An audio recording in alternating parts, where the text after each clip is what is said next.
नमस्कार, welcome to my channel soul healer Ankit Agarwal.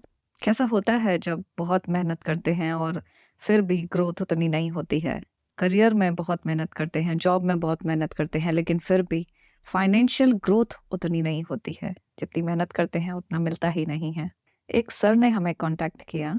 उनकी परेशानी यही थी कि बहुत मेहनत करते थे लेकिन ग्रोथ उतनी नहीं थी। हार्ड वर्किंग थे, अपना काम बहुत अच्छे से करते थे, लेकिन फिर भी करियर में उनके ग्रोथ नहीं थी। बचपन से लड़ाई झगड़े देखे घर में, कोर्ट कचहरियां देखी, जीवन संघर्ष में ही रहा। उन्होंने बताया कि उनको कुछ-कुछ सपने भी आते थे। अक्सर वो सपने वो बचपन से देखते आ रहे हैं। उसमें कुछ एक मंदिर दिखाई देता था बहुत पुराना, कुछ किले दिखाई देते थे उनको और कुछ ऐसी जगहें दिखाई देती थी, जो उनको बहुत फ़ैमिलियर सी लगती थी। उन्होंने ऐसा भी बताया कि राजपूत कल्चर से उनका बड़ा लगाव रहा है। ऐसा लगता है कि जैसे राजपूती कल्चर उनको खींचता है अपनी तरफ।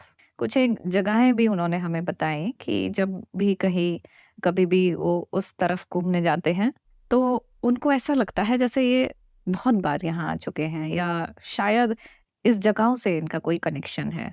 इन्होंने ऐसा भी बताया कि कुछ लोग इनकी जन्मपत्री देखकर ये भी बताते हैं कि किसी तरह का देवी का प्रभाव भी इन पर है। खैर हमने इनका पीएलआर किया, पास्ट लाइफ में इनको हम लेकर गए। क्यों ऐसा है? इनका एक तो बचपन इतना क्यों संघर्ष वाला रहा और दूसरा क्यों ग्रोथ नहीं हो रही है करियर में। जैसे ही ये पास्ट लाइफ में पहुंचे, इन्होंने अपने आप को एक बड़े से गार्डन में देखा। इन्होंने शेरवानी पहनी हुई थी, बहुत एक्सपेंसिव शेरवानी थी और मोजड़ी पहनी हुई थी। इनका रंग इन्होंने गोरा देखा और पगड़ी लगाए हुए थे। बहुत बड़ा सा इन्होंने अपना घर देखा और उसमें एक अपनी पत्नी को देखा। दूसरे सीन में इन्होंने अपने आप को एक पार्टी में देखा और इन्होंने ऐसा बताया कि ये पार्टी यहाँ के राजा ने दी है और राजा का नाम महाराज जय सिंह है और इस पैलेस का इनॉग्रेशन है, उसकी पार्टी है और उस पार्टी में वहाँ का एक वाइसराय भी आया हुआ है। इन्होंने ऐसा फील किया कि ये महाराज के बहुत खास हैं और जब भी वो महाराज के पास जाते हैं तो इन्हें बहुत ही प्यार की भावना महसूस होती है। उनसे बहुत ज़्यादा अपनापन महसूस होता है। अगले ही सीन में इन्होंने देखा कि पहाड़ी क्षेत्र है और नदी के पास पुराना सा मंदिर है। वो मंदिर माँ काली का मंदिर है। आसपास काफ़ी जंगल है और उस मंदिर में ये अपने परिवार के साथ पूजा अर्चना कर रहे हैं। इनका नाम जब हमने रिकॉग्नाइज कराया तो इन्होंने अपना नाम मान सिंह बताया। जब ये पूछा कि ये पूजा अर्चना किस वजह से हो रही है तो इन्होंने ऐसा बताया कि ये पुत्र प्राप्ति के लिए मन्नत मांगी थी और उस मन्नत को आज पूरा कर रहे हैं। उन्होंने ऐसा देखा कि गोद में एक छोटा सा बच्चा है और वहाँ पर कुछ परिवारजनों के साथ हवन चल रहा है और हवन कराने वाला भी, पूजा अर्चना कराने वाला भी एक पंडित जैसा वहाँ पर बैठा हुआ है। इस पूजा अर्चना के बाद इन्होंने ऐसा देखा कि एक बकरा वहाँ पर खड़ा हुआ है और उस बकरे की बलि दी जानी है। तो जब पूजा अर्चना हो रही थी तो उन्होंने देखा कि एक छोटी बच्ची उस बकरे के साथ खेल रही थी।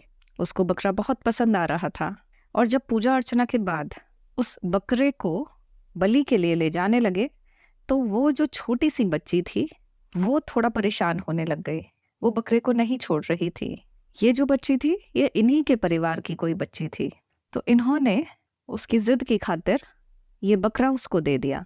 इन्होंने ही कहा ठीक है, इसे उसे ही दे दो। तो ये बकरा बलि ना देकर उस बच्ची को दे दिया। तो उस बकरे की फिर बलि नहीं दी गई। उसकी जगह किसी और बकरे की भी बलि नहीं दी गई। और इस केस में जो उन्होंने देवी से वादा किया था कि अगर उनके पुत्र होगा, अगर वो उनके पुत्र होने का आशीर्वाद उनको दे देती हैं तो वो बकरे की बलि चढ़ाएंगे। ऐसी उन्होंने मन्नत जो मांगी थी वो मन्नत उन्होंने अधूरी छोड़ दी। उन्होंने जो प्रॉमिस किया था देवी से वो प्रॉमिस अपना पूरा नहीं किया। वो बाद में भी वो प्रॉमिस पूरा नहीं किया। तो उससे देवी जो है नाराज हो गई है और उसका प्रभाव उस जीवन पर भी उनके थोड़ा बहुत आया, लेकिन वो प्रभाव अभी तक भी जन्म जन्म उनका पीछा कर रहा है। तो इस पास्ट लाइफ थेरेपी से ये पता लगा कि क्यों उनके ऊपर देवी का प्रभाव है। और पास्ट लाइफ देखने में इन्हें बहुत ही ज़्यादा परेशानी हो रही थी। बार-बार ये बाहर आ रहे थे, जैसे कोई ऐसा है कि दिखने नहीं देना चाह रहा है। और मैं बार-बार इनको डीप में पहुँचा रही थी, बार-बार वापस से उसी जगह पहुँचा रही थी। बहुत बार इनकी एनर्जी क्लीन की, पास्ट लाइफ के सीन्स क्लियर करने के लिए भी बहुत बार इनकी एनर्जी क्लीन करती रही। सारे सेशन में ही इनकी एनर्जी को क्लीन करती रही कि इनको दिख जाए, इनको समझ में तो आ जाए कि क्या परेशानी है। ये देवी-देवता वाले मैटर तो कभी समझ में आते ही नहीं हैं। और फिर ये इन्होंने देख ही लिया, रुक-रुक कर, टूट-टूट कर ही सही। बहुत अच्छे से तो ये कंटिन्यूअसली तो नहीं देख पाए। इन्हें सीन दिखाई दिए और टूट-टूट कर दिखाई दे रहे थे। बार-बार तो बाहर ही आ रहे थे। फिर उनको डीप में लेकर जा रही थी। तो जो सीन उन्होंने देखे, तो वो ऐसे ही देखे कि उसके बाद कौन-सा सीन आया। जो उसके बाद सीन आया वो ही इन्होंने देखा। तो अब जो भी मन्नत मांगते हैं या देवी-देवताओं को कोई प्रॉमिस कर देते हैं किसी तरह का, अगर उसको पूरा नहीं करते हैं, तो जीवन में परेशानियाँ आती ही आती हैं।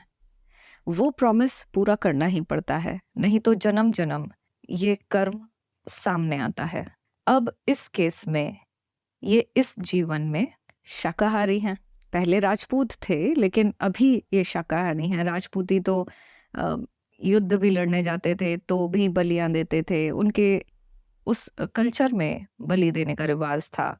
लेकिन अभी तो ये नहीं दे सकते हैं, और अगर अब ये बकरे की बलि देते हैं, तो हत्या का पाप इनको और लग जाएगा। तो ऐसे में मुझे नहीं पता है कि इसमें क्या करना चाहिए। अगर आप लोग इसके बारे में कुछ जानते हैं कि बिना बलि दिए भी किस तरह से ये अपने प्रॉमिस को पूरा कर सकते हैं, तो कमेंट में ज़रूर बता दीजिएगा।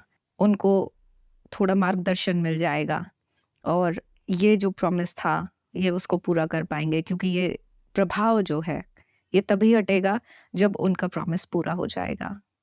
इस पास्ट लाइफ थेरेपी से हम ये सीख सकते हैं कि कभी भी ऐसे कुछ भी प्रॉमिस मत कर दिया कीजिए। ये जो शक्तियाँ होती हैं, ये जो देवी-देवता होते हैं, फिर अगर इनका प्रॉमिस पूरा नहीं किया या भूल गए, तो ये बड़ा परेशान करती हैं। उस जीवन में तो परेशान करेंगी ही, साथ में नीचे की पीढ़ियों को भी परेशान करेंगी, और जन्म-जन्म तक आपके ऊपर वो प्रभाव बना रहेगा। तो ऐसे में अगर किसी तरह की कोई मन्नत माँगी है, तो हमेशा याद रखें उसको कि हमने ऐसी मन्नत माँगी है, और अपने खानदान में भी बताएँ, बच्चों को भी बताएँ कि हमने ऐसी मन्नत माँगी है, जिससे कि अगर किसी वजह से आप शरीर छोड़ देते हैं, आपकी मृत्यु हो जाती है, तो कम से कम बच्चों को पता रहे कि हमारे खानदान में ऐसा एक किस्सा हुआ था। ऐसा हुआ था, हो सकता है कि कहीं से कनेक्शन हो, थोड़ा-सा भी क्लू मिलेगा, तो भी कुछ थेरेपीज़ से, नहीं तो और भी बहुत तरीके होते हैं, तो कम से कम वो निकल जाएँगे बच्चे उसमें से, है ना? तो ख़ास ख़्याल रखिए, ऐसा होता है। सिर्फ़ यही केस नहीं है, 1-2 केसेज़ मेरे और भी देखे हुए हैं, जो आज भी परेशान ही चल रहे हैं, क्योंकि उन्होंने देवी को प्रॉमिस किया था और वो वायदा अपना पूरा नहीं किया। और ये भी देखा है कि ये जो देवी वाले केसेस होते हैं पिछले जन्म के, तो इसमें ये लोग पास्ट लाइफ बहुत ही मुश्किल से एक्सप्लोर कर पाते हैं, नहीं देख पाते, और ऐसे ही टूट-टूट के उन्हें दिखाना पड़ता है, और उसमें एनर्जी को बड़ा क्लीन करना पड़ता है साथ-साथ, सेशन के साथ-साथ ही, तब तो पता लग पाता है, वरना पता भी नहीं लग पाता है। तो एक तो अगर ऐसा है, अगर आपने कुछ प्रॉमिस किया है, तो उसको मन्नत को ज़रूर पूरा कर लीजिए। अगर आपके खानदान में, फैमिली चेन में किसी ने ऐसा किया है, तो वो पता लगाइए, और फिर पता लगाने के बाद उसके अनुसार चीज़ों को ठीक कर दीजिए। वरना ये बड़ा ही इफ़ेक्ट डालती है, बच्चों की ग्रोथ रोक देती है, खानदान में परेशानियाँ हो जाती हैं, हेल्थ इश्यूज़ हो जाते हैं। कई लोगों के खानदान में तो स्किन परेशानी, स्किन डिज़ीज़ चलती हैं, एक जैसी सभी को, पीढ़ियों में सभी को स्किन डिज़ीज़ हो रही हैं, और सेम से पैटर्न होते हैं, पता लगा सकते हैं, सेम से पैटर्न्स होते हैं इनके। ख़ासकर देवियों के ज़्यादा होते हैं, एक जैसी सी बीमारियाँ होंगी सबको, एक ही जैसी सी परेशानियाँ होंगी सबको, है ना? और कुंडली में भी कुछ ऐसा आता है या आपको वो देखकर बता सकते हैं लोग जो देखते हैं कि आपके ऊपर देवी का प्रभाव है या कुछ ऐसा है। तो ये थेरेपी से हम पता तो लगवा देते हैं कि क्या बात है, एग्ज़ैक्टली बात क्या है, किसने क्या किया है ऐसा जो जिसकी वज़ह से देवी नाराज़ है ना? लेकिन ये है कि जो प्रॉमिस किया है, वो प्रॉमिस तो निभाना पड़ता ही है। जब तक नहीं करेंगे ना, वो सेटल नहीं करेंगे, सेटल नहीं होता है।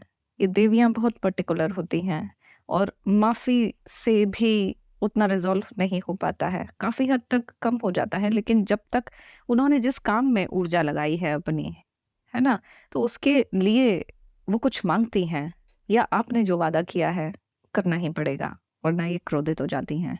क्या तो ये एक बहुत ही अलग-सा पास्ट लाइफ़ थेरेपी था, तो इसीलिए मैंने आपसे शेयर किया कि अगर कहीं भी आप भी इसी तरह से अटक रहे हों, तो आप डायग्नोज़ कर सकते हैं और उन चीज़ों को रिज़ॉल्व कर सकते हैं। तो मुझसे अगर कोई सर्विस लेना चाहते हैं, थेरेपी कराना चाहते हैं, तो इस व्हाट्सएप नंबर पर जो स्क्रीन पर आ रहा है, उसमें आप मैसेज करके कनेक्ट हो सकते हैं। होलिस्टिक लिविंग वेलनेस एक थेरेपिस्ट का ग्रुप है, जिसका लिंक वेबसाइट का डिस्क्रिप्शन बॉक्स में है। वहाँ से भी कुछ सर्विसेज़ ले सकते हैं। तो आज की वीडियो में इतना ही। Thank you for watching.